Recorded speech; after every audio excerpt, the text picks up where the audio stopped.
Palabras de alegría y esperanza. Es el quinto domingo del tiempo ordinario del año B. Es el Evangelio de Marcos 1, 29, 39. El comentario del padre Fernando Armelini. En aquel tiempo, y después que salió Jesús de la sinagoga, y con Santiago y Juan, se dirigió a casa de Simón y Andrés.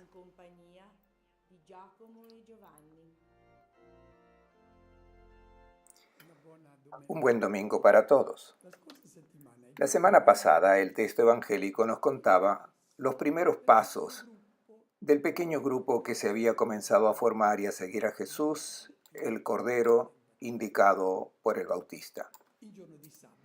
El día sábado, este grupo ha participado en la liturgia que se ha celebrado en la sinagoga y hemos visto que la palabra de Jesús ha producido inmediatamente una eficacia extraordinaria. Ha estado fuera a los espíritus inmundos de un hombre que estaba poseído por estas fuerzas que lo deshumanizaban. Había comenzado a gritar, pero no era él el que gritaba, eran estas fuerzas negativas que lo dominaban. Estamos al comienzo de la vida pública y veremos qué es lo que sucede cuando se escucha esta palabra prodigiosa del Maestro. Acaba la liturgia del sábado y los 4 discípulos, junto con Jesús, se dirigen a la casa de Pedro. Era más o menos las 11 de la mañana. Esta era la hora cuando se terminaba la liturgia de la sinagoga y el grupo se dirigía a casa porque era la hora de comer. La familia se reunía y era costumbre invitar a algún amigo para continuar luego, para conversar sobre la palabra de Dios que había sido escuchada y comentada en la sinagoga. Este es el contexto donde luego sucede el episodio que examinaremos luego, que escucharemos en el texto evangélico de hoy. Pero antes de escuchar el texto evangélico, veamos una vez más una vista de Cafarnaún, ya que es una localidad donde se desarrollará toda la vida pública de Jesús. Y por tanto, si tenemos bien presente dónde se encontraba este lugar, entenderemos mejor lo que nos narran los evangelios sobre los episodios que han acontecido en este lugar. Al fondo ven la población de Cafarnaún. La cinta muro rojo indica la propiedad de los franciscanos. ¿Qué hicieron los franciscanos? Hacia finales del 800 compraron este pedazo de tierra, pues sus arqueólogos habían intuido que allí se encontraría la casa donde Jesús había vivido durante su vida pública. Buscaron esa casa, hicieron excavaciones hacia el 1900, el famoso Gaudencio Orfali, gran arqueólogo franciscano, luego en los años 60, Ofreda, Virgilio Corvo, encontraron la casa donde Jesús había vivido. Allá la tienen. La ven bajo la cúpula oscura de la iglesia que fue construida precisamente para proteger el lugar donde estaba la casa de Pedro. También ven la sinagoga, que no es la del tiempo de Jesús. La del tiempo de Jesús se encontraba a la base de esta construcción, que fue hecha en el siglo IV, y ahora quedan las ruinas. Esta parte de Cafarnaún era el centro de la ciudad, de la población. Les indico también un lugar un poco curioso. Son los negocios de la ciudad de Cafarnaún en tiempo de Jesús. Están ahí indicados al lado de la casa. La gente caminaba descalza, también Jesús caminaba descalzo. Pero si alguien alguna vez quería dar un regalo de sandalias, ciertamente la podría comprar allí. Jesús también entró en esos negocios. Noten también que todas las construcciones están hechas con esta piedra oscura de basalto. También le voy a indicar algunos lugares a lo largo de este lago que vienen mencionados en los evangelios. Al fondo pueden observar donde surgía Tiberías. Allí vivía Herodes Antipas con Herodías. Los evangelios no dicen que Jesús fuera a esta ciudad, aunque Herodes lo quería ver. Para llegar a Tiberías desde Cafarnaún se necesitaba 1 hora y cuarto de barca. Pero Jesús nunca fue. Se trataba de una ciudad impura. Había estado construida sobre un cementerio. Pero Herodes Antipas la tenía como capital. Les indico también otra ciudad muy importante, Magdala. La ven al fondo. Esta era la ciudad más importante del lago. Y allí era donde se salaba el pescado, el pez salado, el pez seco. Si observan el lago, se pueden imaginar que durante la noche los discípulos, Pedro, Andrés, Santiago y Juan, y el Zebedeo, pescan en este lago durante la noche y luego llevan el pescado y lo venden en Magdala. Esta era la actividad que tenían estos discípulos que luego seguirán al Maestro. Otro lugar importante que es bueno mencionar es el puerto de Cafarnaún. Entonces, luego de pescar durante la noche, llevaban el pescado a Magdala, allí lo vendían y regresaban atracando en este puerto que está indicado y que se encuentra a unos 200 metros de la casa de Pedro. Allí dejaban las barcas y es en este puerto donde Jesús ha encontrado a los primeros discípulos y los ha llamado. Pongamos ahora atención sobre aquella cúpula. Bajo esa cúpula estaba la casa de Pedro. ¿Cómo es que descubrieron este lugar? En realidad es muy sencillo.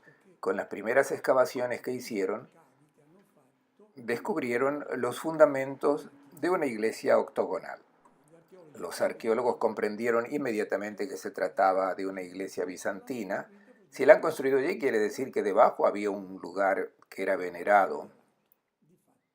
De hecho, hicieron excavaciones en el centro de esta iglesia octogonal y encontraron un lugar que era ciertamente el lugar donde Jesús había vivido. ¿Cómo lo supieron? Los arquitectos bizantinos no destruyeron esas casas que se encontraban debajo. Y no solo las han respetado, sino que las han reforzado, los muros. Quiere decir que las querían proteger, que eran sagradas. Y construyeron su iglesia sobre ellas. Esto es algo muy importante porque sobre esos fundamentos los arquitectos pudieron basarse para reconstruir la casa de Pedro. La familia amplia de Pedro, pues allí también estaba Andrés con su familia, que vivían juntos en este lugar. Vamos a ver esta construcción que nos ayudará a comprender muchas otras cosas de los evangelios. Vemos que igual que en todas las manzanas hay un patio de 84 metros cuadrados, a cielo abierto, y allí tenía la actividad principal de la familia, el horno, el mortal, los platos, los otros vasos que se han encontrado, y allí se desarrollaba la actividad. El que lavaba allí, el que debía desgranar el trigo lo hacía allí. Eran las mujeres las que hacían ese trabajo. Luego estaban las construcciones de este lugar. Había una habitación que era la más grande, que era la central, 8 por 8 metros. Este lugar se transformó después en el lugar de encuentro de la primera comunidad cristiana. ¿Por qué sabemos esto con certeza?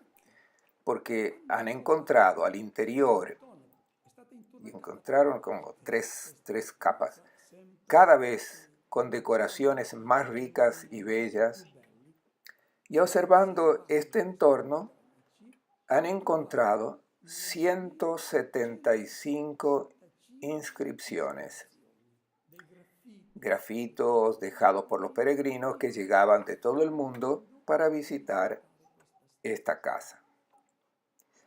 ¿Y cómo sabemos que venían de todas partes? Porque hay inscripciones en griego, en siríaco, por tanto venían de Siria, de Damasco, inscripciones en arameo y también en latín. Quiere decir que peregrinos de Roma llegaban a visitar este lugar. Luego pueden notar que hay una puerta de ingreso a este lugar. Es la puerta sobre la cual escucharemos hablar en el texto evangélico de hoy. Luego, al lado de la puerta, hay un corredizo donde la gente se podía reunir. Si tenemos presentes estas explicaciones, comprenderemos mejor el texto evangélico de hoy que pronto vamos a escuchar. Y también los otros episodios que escucharán a lo largo de este año al leer el texto del Evangelio de Marcos. La suegra de Pedro, de Simón, estaba en cama con fiebre y se lo comunicaron inmediatamente. Él se acercó, la tomó de la mano y la levantó. Se le pasó la fiebre y se puso a servirles. Lo que acabamos de escuchar es el relato más breve de las curaciones de todos los evangelios. Y siendo el primero, nosotros esperaríamos un milagro más espectacular. Pero Marcos lo narra de manera muy sencilla. Y a esta curación de la suegra de Pedro. Marcos no lo ha escrito para suscitar nuestra admiración. Lo ha escrito para expresar el significado del gesto hecho por Jesús. Para decir lo que produce la palabra del Maestro cuando llega a un cierto lugar. Ahora vamos a examinar todos los detalles de esta narración. Si Marcos, que escribió este episodio 35 años después, incluso sin haber estado presente, hace notar detalles que parecen superfluos. Bastaba decir que Jesús había curado a la suegra de Pedro, pero en vez describe este episodio casi minuciosamente. Pero todos los detalles tienen un significado catequético y nosotros debemos descubrir el mensaje que quiere comunicar. Ante todo, ¿quién es la persona enferma? Es una mujer. ¿Qué representa esta mujer? Ciertamente Jesús ha curado a esta suegra de Pedro, pero ¿en qué condiciones se encuentra esta mujer? ¿Y qué representa? La situación de esta mujer representa la condición de la humanidad que Jesús encuentra. ¿En qué condiciones se encuentra? Está en cama.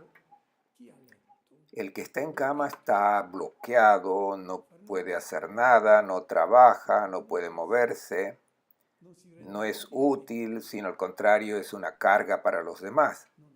No se sirve a sí mismo, no es útil. ¿Y qué persona es esta? ¿Qué humanidad es esta? No es la plenitud de vida, porque la persona que está en plenitud de vida es uno que crea, que construye, que hace. Esta mujer está paralizada. El Creador ha dado al hombre el creado para que lo llevase a a su finalidad al mundo, a la humanidad, para que realizase su diseño sobre el mundo. Pero el que no trabaja, está enfermo, ya no es creador, es uno que solamente consume. Estoy hablando, por supuesto, del simbolismo, no de una persona enferma. Y en el simbolismo del evangelista Marcos, se presenta a esta mujer que es el símbolo de una humanidad que no vive, que no construye. Está bloqueada. ¿Qué es lo que la bloquea? La fiebre. No sabemos de qué enfermedad se trata, pero existe una fiebre en esta mujer que le impide realizar en plenitud su vida. Es una fiebre que le impide servir, de ser útil para los demás.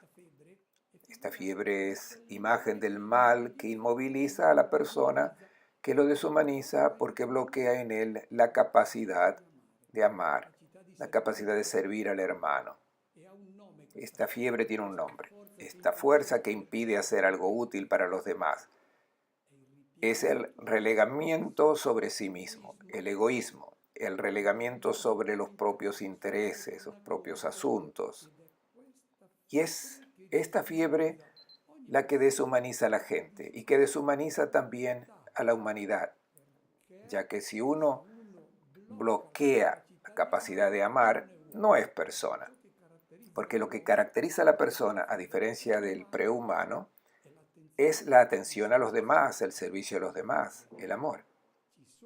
Estas son las fiebres que bloquean la capacidad para ser luego persona. Veamos ahora cómo sucede la curación de esta fiebre, de la fiebre. Antes que nada, inmediatamente le cuentan a Jesús sobre esta enfermedad.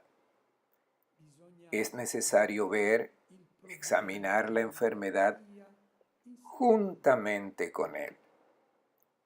Pongamos algunos ejemplos para poder entender mejor. Una de las fiebres que conocemos que bloquea lo humano es el frenesí del poder. Son los que quieren dominar. Esta fiebre lleva a la corrupción, al engaño, para satisfacer esta fiebre de prevalecer sobre los demás, de hacerse servir de los demás. Es una fiebre que deshumaniza. Casualmente, en la habitación que les he indicado, la de 8x8, donde Jesús habitó, un día se reúne con sus discípulos. Nos lo narra el evangelista Marcos en el capítulo 9. En el camino los discípulos estaban sucumbiendo a esta fiebre, la fiebre del dominio, del poder, de prevalecer sobre los demás. Jesús los ha sentido discutir y cuando llega a esta habitación, Jesús se sienta y les pregunta, ¿qué es lo que estaban hablando por el camino? Ellos se callan porque se avergüenzan de reconocer la fiebre, que los incita a competir unos con otros. Jesús va a curar esa fiebre de los discípulos. Toma un niño, lo abraza y dirá, deben estar dispuestos a servir a los últimos, no dominadores, sino siervos. Esta es la palabra que cura esta fiebre. Otra fiebre, el apego al dinero. Todos la conocemos. ¿Qué produce? Bloquea lo humano en la gente, porque las lleva a explotar. Es una fiebre que arruina incluso la armonía familiar, porque, por ejemplo, al dividir una herencia, si se dejan llevar por esta fiebre, se destruye la hermandad. Lleva a cometer injusticias, robos y hasta crímenes. Es la palabra de Cristo que vence, que echa fuera esta fiebre y hace aparecer lo humano en la gente. La humanidad no es humana si está dominada por esta fiebre. Pensemos en otra fiebre, la de las pasiones incontroladas que te llevan a la intemperancia y hasta llegar a cometer perversiones. Estas fiebres deben ser presentadas a Cristo. porque Él las reconoce y muestra la curación de esta fiebre. Si no se las presentamos a Él, recurrimos a remedios que en vez de sanar, empeoran la enfermedad. Veamos ahora los gestos que utiliza Jesús. Son muy significativos, son muy sencillos, pero son una lección para la comunidad. ¿Qué hace Jesús?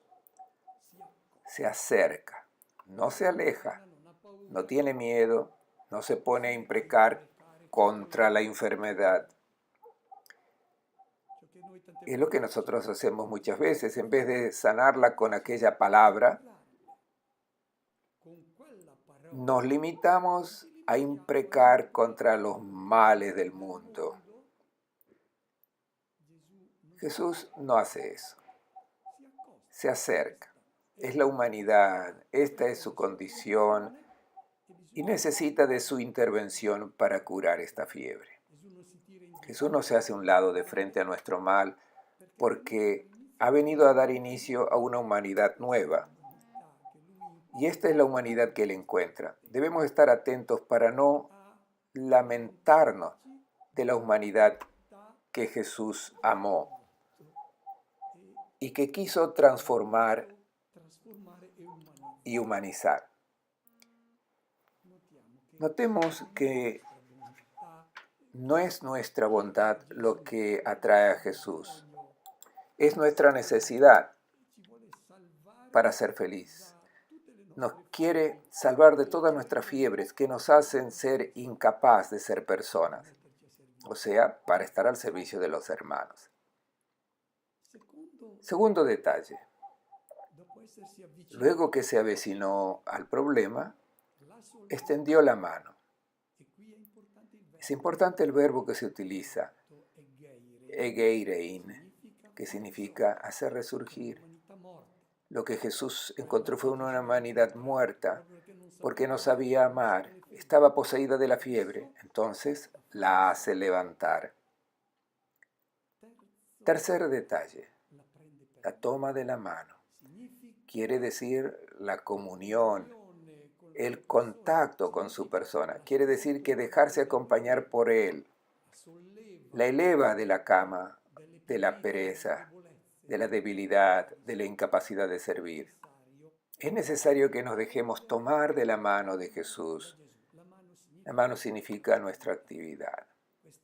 Debemos poner nuestras manos junto a las suyas, dejar que nuestras obras, nuestras acciones, estén acompañadas por Él para que lleguen a ser realmente humanas. ¿Qué es lo que paraliza al Hijo de Dios que está en nosotros? Es el relegamiento sobre nosotros mismos, la incapacidad de servir. Y esta es la curación. La fiebre la deja y ella se puso a servirles, que se transforma en servidora. Naturalmente no se trata de una alusión para que las mujeres sean las que sirvan, no, es la humanidad enferma que quiere curarse cuando no domina, cuando no quiere ser servida por los demás, sino cuando se convierte en servidora. Entonces es una humanidad realmente humana. Recordamos cuál era el ideal del hombre griego, el dominador, no el servidor. Jesús vino a salvarnos de ese ideal de su mano. Uno está sano cuando se pone de pie para servir. Entonces, esta palabra que ha llegado a esta casa, que produjo este cambio, que ha hecho resurgir una vida humana, ahora esta palabra sale de la casa privada y desde la puerta atiende a una humanidad enferma. Es la humanidad que le presenta a Jesús su enfermedad. Es solo esta palabra la que puede dar la plenitud de vida.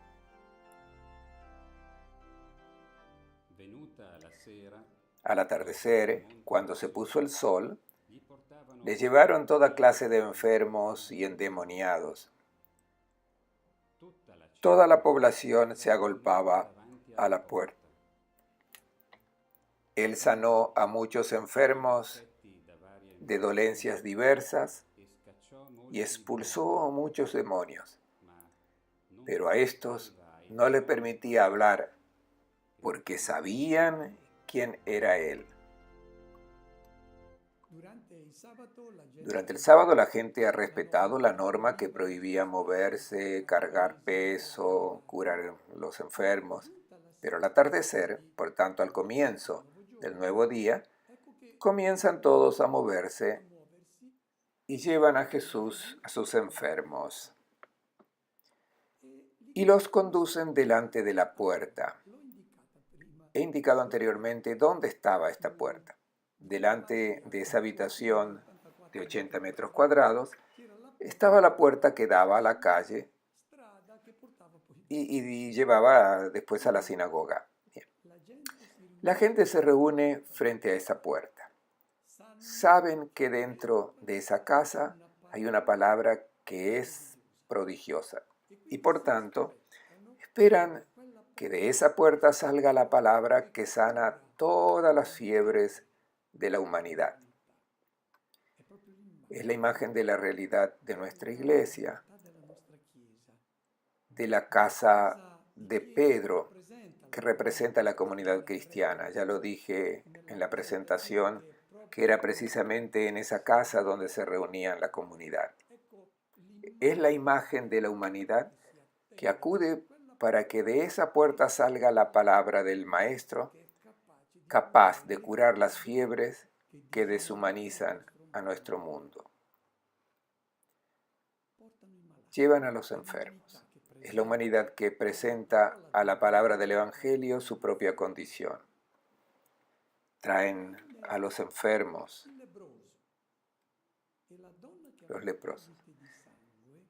El leproso y la mujer que tenía pérdida de sangre van solos. Todos los demás no van solos a Jesús. Es necesario que alguien los acompañe. Alguno que se dé cuenta que esas personas no están viviendo una vida plena. Existe algo que los tiene bloqueados. Algún hermano, alguna hermana que se da cuenta de la situación de enfermedad, toman a estas personas y las acompañan a aquel que las puede curar. Y aquí notamos que son aquellos que han comprendido la fuerza de esta palabra, los que acompañan a los hermanos delante de esa puerta. Toda la población está delante de esa puerta. Hoy por hoy la ciudad no busca la curación, sino quien le puede hacer divertir. Nosotros, que hemos hecho la experiencia de cómo convierte en persona plena la palabra del Evangelio, debemos tomar conciencia, hacer comprender a estas personas que deben ir al encuentro de Jesús. Se acabó el día sábado. Todos van a descansar. Y escuchemos ahora lo que sucede al día después.